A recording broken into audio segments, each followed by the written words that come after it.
I'm D. I'm directing this video by Tier Zoo. This is the SpongeBob character tier list.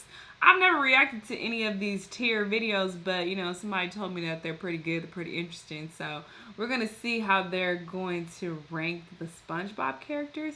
Are they going to rank them like on a food chain or something? I don't know exactly, but we're about to find out. Let's watch.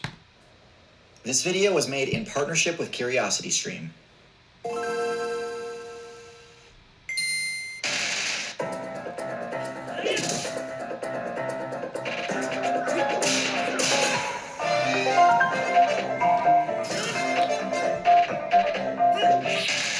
I've been trying to figure out how to do an ocean tier list or fish tier list for a while now, but the problem is there's just too many potential builds to include in a single video.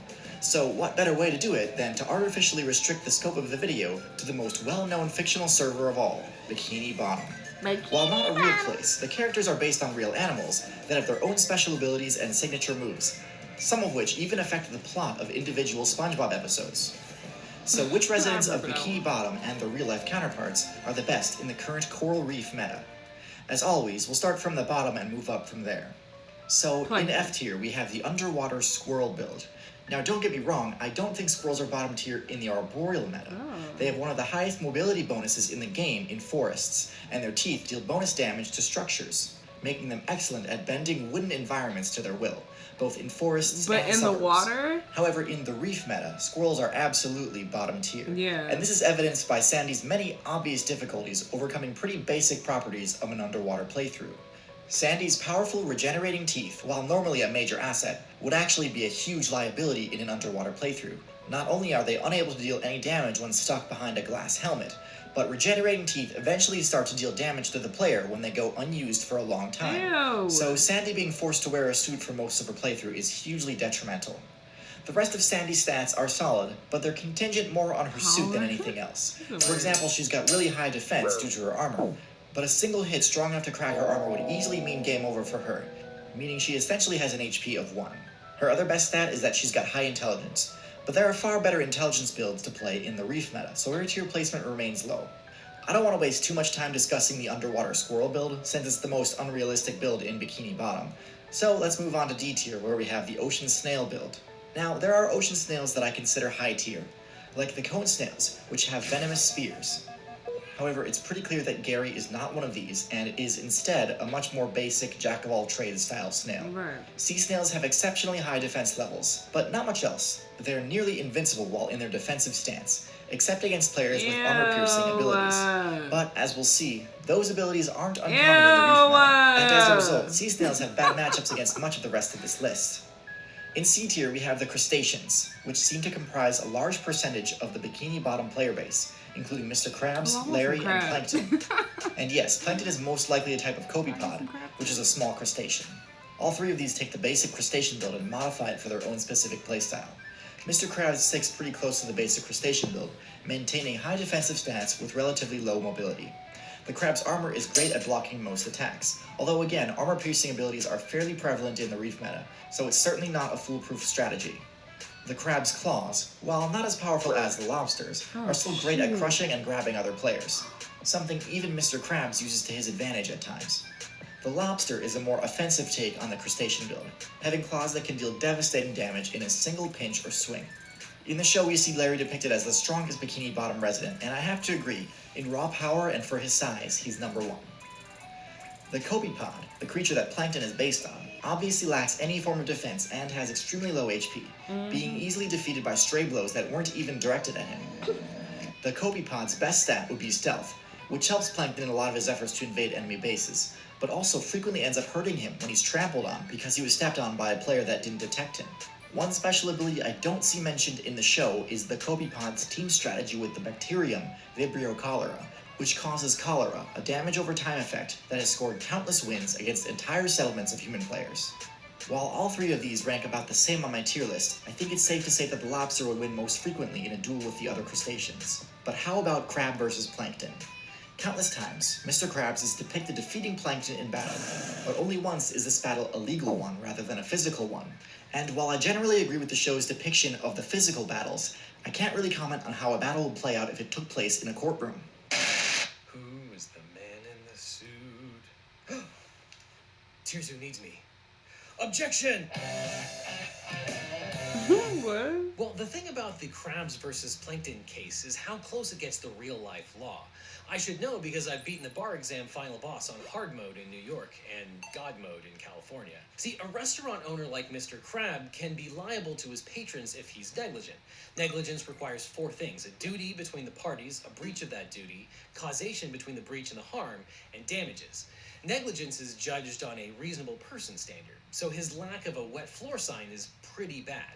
And a reasonable restaurant owner would probably put out a sign or not have the floor soaking wet in the first place. But Krabs doesn't owe the same duty to a trespasser like Plankton.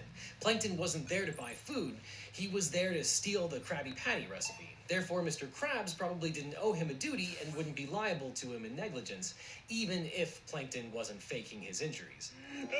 I'm sorry, Crab. I go into far more detail on my own channel, where I explain how all of your favorite characters are probably breaking the law. Otherwise, you can probably find me playing the MMORPG World of Lawsuits in the professional Anthropocene server. Your favorite characters are breaking the law. Thanks, Legal. At the bottom of B tier, we have the Starfish Build. The Starfish Build is one of those builds which spends very little evolution points leveling its stats, instead pouring all of them into extremely unique abilities. Their first ability is their Suction Cups, an ability they share with the Cephalopod faction. This gives them an extremely strong grip, granting them almost total immunity to knockback moves, and making their own grab attacks borderline impossible to mash out of. That second effect combos nicely into their second ability, their Extendable Stomach. This unique acid-based grapple attack deals devastating damage to anything it succeeds in catching. It bypasses armor and can defeat enemies far larger than the Starfish given enough time. However, it's got a lot of startup lag, so the Starfish needs to make sure it's got a secure grip on the target. This ability makes the Starfish one of the best anti-tank builds in the game, since they can pry open the armor of builds like the Clam and Scallop, and then inflict toxic damage, basically melting them from the inside with acid.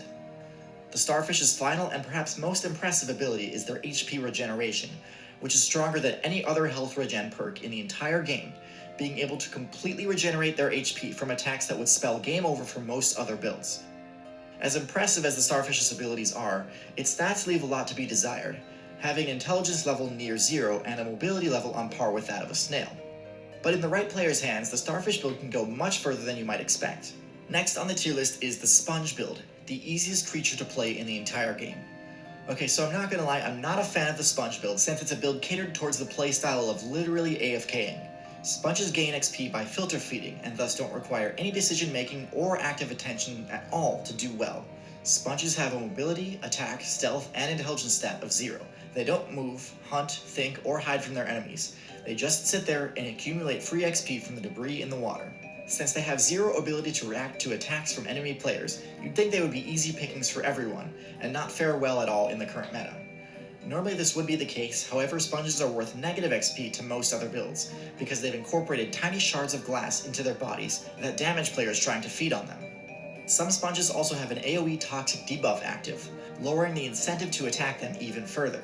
Some builds, like the Sea Turtle, have resistance to these sorts of countermeasures, and can derive some benefit from attacking sea sponges, but even then, their efforts are better spent on more high-value targets, like jellyfish, snails, and seaweed. So in summary, sponges are upper mid-tier because they simply aren't worth the effort to fight, and their ease of gameplay means they pretty much always succeed in the reef meta.